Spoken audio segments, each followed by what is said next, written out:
दोस्तों नमस्कार। एक बार फिर आप सभी का हमारे YouTube चैनल पर स्वागत है। आज हम बात करेंगे राजपूत शासक राणा सांगा पर। इसके लिए इतना विवाद चल रहा है। राजपूत शासक राणा सांगा पर समाजवादी पार्टी के राज्यसभा सदस्य रामजी लाल सुमन की अभद्र टिप्पणी को लेकर संसद में संग्राम थमने का नाम नहीं ले रहा है। सत्ता पक्ष के सदस्यों के हंगामे के चलते शून्यकाल नहीं हो सका। लोकसभा में भी सत्ता पक्ष ने हंगामा किया और समाजवादी पार्टी सांसद से माफी मांगने को कहा। राज्यसभा में सभापति जगदीप धनखड़ ने कहा कि राणा सांगा राष्ट्रभक्ति के प्रतीक थे और रहेंगे। उनके विरुद्ध अमर्यादित सदन की गरिमा के अनुरूप नहीं है। समाजवादी सांसद की टिप्पणी को सदन का कार्यवाही से निकाल दिया गया है। संसदीय कार्य मंत्री किरण रिजिजू ने कहा कि कांग्रेस को भी सुमन के बयान पर खंडन करना चाहिए। इस पर कांग्रेस सांसद मल्लिकार्जुन खड़गे ने कहा कि राणा सांगा पर धनखड़ की बातों का वे समर्थन करते हैं, लेकिन समाजवादी पार्टी सदस्य के आवास पर हमला होना क्या उचित है। राज्यसभा सांसद रामजी लाल सुमन के राणा सांगा पर दिए गए बयान के विरोध में उनके आवास पर तोड़फोड़ हुआ पथराव के मामले में मुख्य आरोपी ओकेंद्र राणा की 3 दिन बाद भी गिरफ्तारी नहीं हो सकी। पुलिस की 10 टीमें दबिश दे रही हैं। ओकेंद्र सोशल मीडिया पर लगातार सक्रिय है। उसके अकाउंट पर पोस्ट और वीडियो डाले जा रहे हैं। उसके बावजूद पुलिस लोकेशन ट्रेस करने में नाकाम हो रही है। अज्ञात आरोपियों की भी पहचान नहीं की जा सकी है। आगरा के वाटर वर्क्स स्थित छत्री सदन में छत्री सभा जिला ने ऐलान किया है कि समाजवादी पार्टी सांसद रामजी लाल सुमन राणा सांगा की जन्मस्थली पर जाकर सार्वजनिक रूप से माफी मांगे। ऐसा नहीं करने पर आंदोलन जारी रहेगा। 12 अप्रैल को राणा सांगा की जन्म जयंती पर आगरा में रथ सम्मान सम्मेलन होगा, जिसमें देश भर से लोग आएंगे।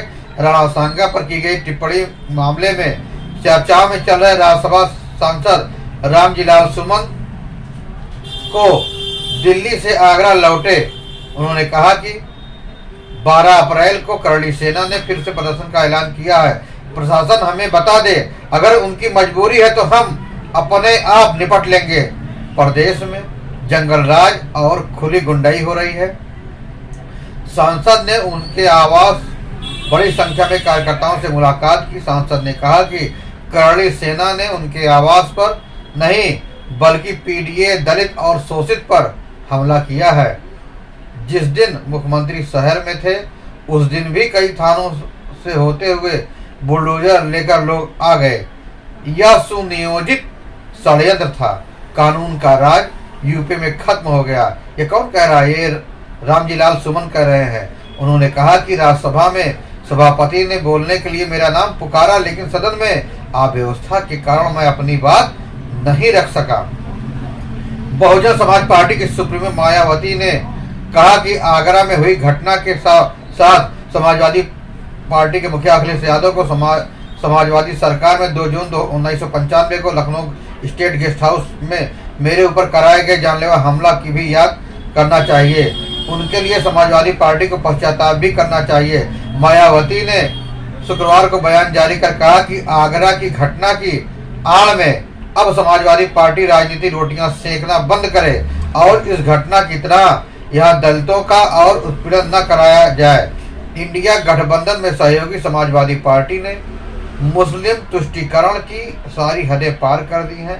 पहले तो समाजवादी सिर्फ मुस्लिम हितैषी बनते थे, औरंगजेब जैसे क्रूर शासकों के हिमायती बनते थे, लेकिन मुस्लिम प्रेम में समाजवादी पार्टी के नेता इतने गिर जाएंगे या किसी ने सोचा भी न होगा।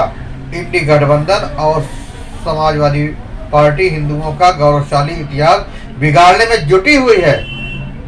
अब राज्यसभा में समाजवादी पार्टी के सांसद रामजी लाल सुमन ने मुगलों से लोहा लेने वाले मेवाड़ के वीर योद्धा महाराणा संग्राम सिंह सांगा के खिलाफ बेहद अपमानजनक और बेहूदी टिप्पणी कर दी है और उन्हें मानने वाले हिंदुओं को गद्दार तक कह डाला है। समाजवादी पार्टी की इस अभद्र अशोभनीय सभ्य और अनर्गल टिप्पणी को लेकर राजस्थान समेत देश भर में सियासत में उबाल आ गया है। भाजपा ने पलटवार करते हुए इसके लिए समाजवादी सुप्रीमो अखिलेश यादव से माफी मांगने के लिए कहा है। राजस्थान के सीएम भजनलाल ने कहा कि मेवाड़ के महान योद्धा राणा सांगा के बारे में समाजवादी पार्टी के सांसद का निम्न स्तरीय बयान न केवल राजस्थान की 8 करोड़ जनता को बल्कि संपूर्ण देशवासियों को आहत करने वाला है। समाजवादी पार्टी के सांसद रामजीलाल सुमन के राणा सांगा को गद्दार कहने का मुद्दा राजस्थान विधानसभा में गूंजा। कांग्रेस ने आपत्ति की तो भाजपा ने कहा इससे साफ तय हो गया है कि आप लोग भी रामजीलाल सुमन के साथ हो गए हैं। समाजवादी पार्टी के सांसद रामजीलाल सुमन ने राज्यसभा में जो बयान दिया उससे पूरे देश में उबाल मचा हुआ है। समाजवादी पार्टी सांसद रामजीलाल सुमन ने मुस्लिम तुष्टीकरण के चलते राणा सांगा को लेकर बयान में कहा था कि बीजेपी के लोगों को ये तकिया कलाम बन गया है, इसमें बाबर का हस्त है। मैं जानता हूं कि बाबर को आखिर लाया कौन है। सुमन ने अनर्गल दावा किया कि इब्राहिम लोदी को हराने के लिए बाबर को राणा सांगा लाया था। मुसलमान अगर बाबर की औलाद है तो तुम लोग उस गद्दार राणा सांगा की औलाद हो। ये हिंदुस्तान में तय हो जाना चाहिए कि बाबर की आलोचना करते हो लेकिन राणा सांगा की आलोचना नहीं करते हो। बता दें कि देश में पहले से औरंगजेब की कब्र को लेकर विवाद छिड़ा हुआ है। इसके बाद राणा सांगा पर विवादित बयान के बाद यह बहस और तेज हो गई है कि राजस्थान के साथ उत्तर प्रदेश की राजनीति में महाराणा सांगा विवाद गहराता जा रहा है। बहरहाल समाजवादी पार्टी के सांसद पहले तो इतिहास को बिगाड़ेंगे फिर माफी भी नहीं मांगेंगे। इसी से यह मामला दिनों दिन बढ़ता चला जा रहा है। फिर मिलेंगे नई जानकारी के साथ, नई खबरों के साथ। तब तक के लिए जय हिंद, वंदे मातरम।